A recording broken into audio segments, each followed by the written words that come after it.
Hi, I'm Nia, and I'm going to talk to you about the StoryTree web app. So, what is the StoryTree web app? It's an educational website. It's meant for classroom use, and it's meant to introduce students to coding and technology. So, how do the students actually learn about coding then? Well, here's the main premise. A student can create their own choose your own adventure game. And the teachers in this case, since it's a classroom, the teachers are supposed to manage all the games. Make sure no one writes anything too naughty. So, how are games written? Since we said we're aiming to introduce tech to children, all of the games are going to be written in XML. That sounds very complicated, but we've written our own simplified XML editor, and all the students have to do is click a button, and the XML will be generated for them. And then all they have to do, this yellow part here, is replace the question marks with custom data. So once again, the basic flow of the system is a student writes an XML file to create a game. They then upload that XML file to the website, and then they can play or share their game. So let's see how it's done. So here we are at the home page of the website. We're going to log in as a student, and once we do that, we'll land on our user panel page where you can do a bunch of options, reset your password, etc. You can go to the game library where all of the games in our system are. You can upload a game. You can view tutorials. If you do not have this handy video you're watching right now, you could read documentation about the tags and what they mean. You could learn who made this wonderful website. Here I am in the middle with my two mates who helped me. They never wrote their bios. You can read the origin of the project. You can pause here if you want to do that. But anyway, let's create a game. We'll go to game editor. We said that we had a XML editor that was complete with hot buttons, and all you have to do is click these hot buttons and all of your XML tags are generated for you.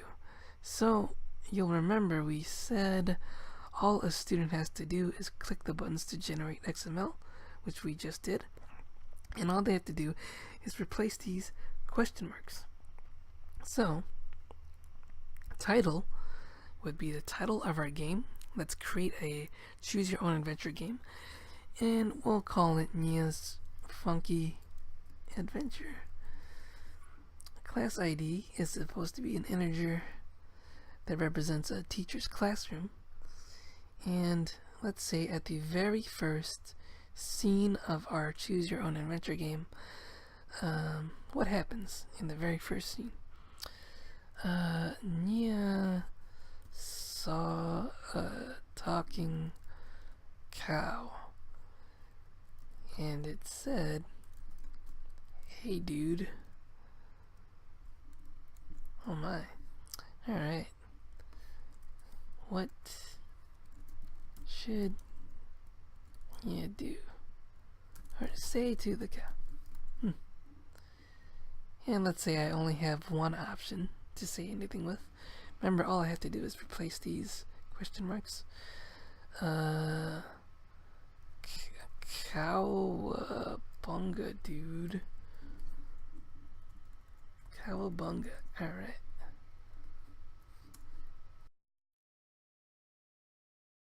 This will be our game. The first thing we'll see is Nia saw a talking cow, and the next scene will be the cow was blown away, said far out.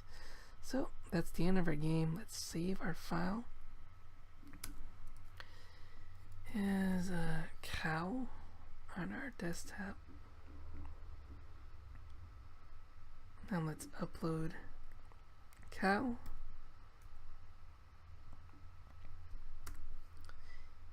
Let's upload it, and if we go down here, it will say your file was successfully uploaded. Game ID is 16.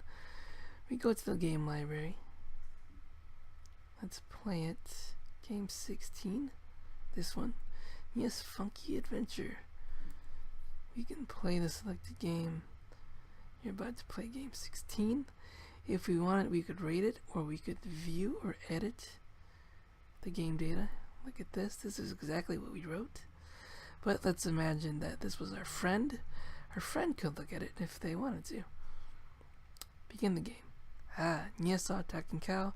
It said, "Hey dude, what should Nia say to the cow?" "Cowabunga, dude." The cow was blown away and said, "Far out, dude."